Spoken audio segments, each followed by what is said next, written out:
দশক শতক, তাই তো? তাহলে কোথায় বললে কি হবে? 234। একে আমি এইটা বলো তো কত লিখছি? 999। এইটা এক লাইনে গুণ করে দিতে পারবে কেউ? এক লাইনে গুণটা হয়ে যাবে। শেষে ওই বিরাট ব্যাপার, সেই ব্যাপার তো দেখিয়েছিলাম অনেক জটিল। এই দিকের সঙ্গে এই দিক, ওই দিকের সঙ্গে এই দিক, মধ্যিখানে একবার, সেটা মনে নেই আর। পারবে? চলে এসো কুইক, ওকে জায়গা ছেড়ে দাও।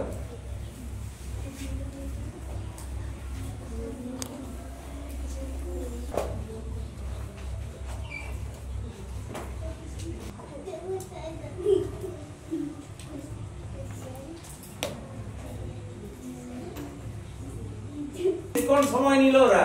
ওদের বুঝতে একটু সময় লেগেছে। ও পেরেছে, কে করে দিয়েছিল? ম্যাডাম। তবে এটা আগে বলনি কেন? তাহলে দেখো আরেকবার বুঝে নাও ভালো করে। যাও চলে যাও, তুমিও ভালো করেছো, ও ভালো করেছে। কিছু করতে হয় না, এত কেরামতি কিছু করতে হবে না। শুধু প্রথমে এই যে এরা এত সব কায়দা করছে বলে একটু দেরি হচ্ছে। তোমাকে প্রথমে কি করতে হবে? উপরেরটা থেকে 1 কমিয়ে দিতে হবে। 234 আছে, কত হয়েছে? 234 থেকে 1 কমালে কত হয়? 233 লিখে দাও এই দিকে। ওকে, এরপরে বিয়োগ করতে শুরু করব আমি। কোনটা? এইটা মনে মনে বিয়োগ করব। এইটা 9 এর সঙ্গে 2 বিয়োগ করলে কত হবে? 7। 9 এর থেকে 3 বিয়োগ দিলে কত হবে? 6। 9 এর থেকে 3 বিয়োগ দিলে কত হবে? 9 এর থেকে, এইটাই উত্তর হয়েছিল তো? না হয়নি? তাহলে আমার কি বেশি সময় লাগলো? তোরা যে 2 আর 3 বার ধরে লিখছিস, এতে ভুল হচ্ছে। তাহলে এর পরের অঙ্কটা নিজেরা করে দিতে পারবে। কি বললাম অনিন্দিতা, বুঝেছো? যে সংখ্যাটা উপরে দেয়া আছে সেইটাকে পাশে লিখে দিবে, দিয়ে নিচে যে সংখ্যাটি আছে এইগুলো তার থেকে বিয়োগ করে দিবে পর পর। বোঝা গেল না গেল নি? কি কিছু বুঝা গেল? না চলো পরেরটা করো।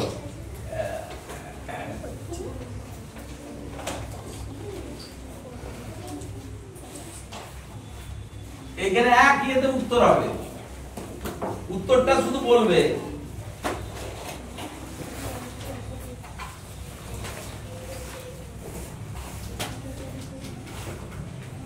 কতক্ষণ লাগে 484 লিখতে? 85 থেকে 1 কমে যাবে, কত হবে? 484। 9 থেকে 4 বিয়োগ দিলে কত পড়ে থাকবে?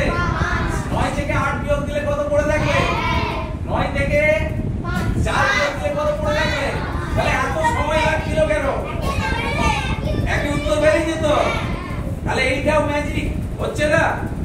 9999 দিয়ে যদি কোনো সংখ্যাকে গুণ করতে বলে, তখন উপরের থেকে 1 বিয়োগ করে দিয়ে এইভাবে মনে রেখে বিয়োগটা করে দিবে। এতে কি হবে? এইটা তোমাদের জন্য নয়, কিন্তু মনে রাখলে সুবিধা কি? পরীক্ষার সময় বা বড় হয়ে এইরকম অঙ্ক করতে গেলে তোমাদের টাইমটা অনেক কম লাগবে।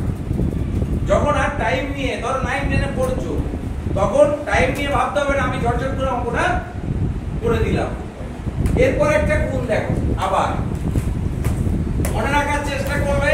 এগুলো হচ্ছে স্পেশাল ক্লাস, যাতে আমরা আমাদের মাথাটাকে আরো কাজে লাগাতে পারি। ধরো এখানে আছে 96।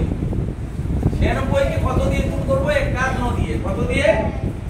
96 কে কত দিয়ে গুণ করব? কেউ গুণ করবে না এখন, চুপচাপ বসে লক্ষ্য করো। এটা 51 এর ক্ষেত্রেই প্রযোজ্য। সবারই আলাদা আলাদা নিয়ম আছে, নিয়মকে মাথায় রাখতে হবে। তাহলে আমার কাজ হচ্ছে প্রথমে এইটাকে হাফ করে দিয়া, 96 কে হাফ করা। এইটা একটু কঠিন, 48 দুগুণে 96। তাহলে কত হয়ে যাবে? 48 এর 96 এর অর্ধেক কত হবে? 48। এবারে 96টা বসিয়ে দাও। গোপাল স্যার ক্যালকুলেটরে গুণ করে দেখুন তো গুণটা হয়েছে কিনা। 96 গুণিত 51 সমান কত হয়? গোপাল স্যার বলছেন 48 96। তাহলে এটা ম্যাজিক নয়? ম্যাজিক তো।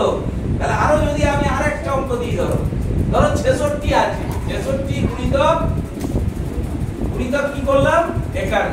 তাহলে আমার কাজ হচ্ছে এইটা জানি 3 3 জানি তো 6 এর অর্ধেক 3 এই 6 এর অর্ধেক 3 এরপরে কি বসে যাবে 66 বসে যাবে উত্তর হয়েছে হবে তো আবার স্যারকে জিজ্ঞেস কর ঠিক আছে বলে দিলেন তো তাহলে একবার জোরে হাততালি দাও এই যে আমার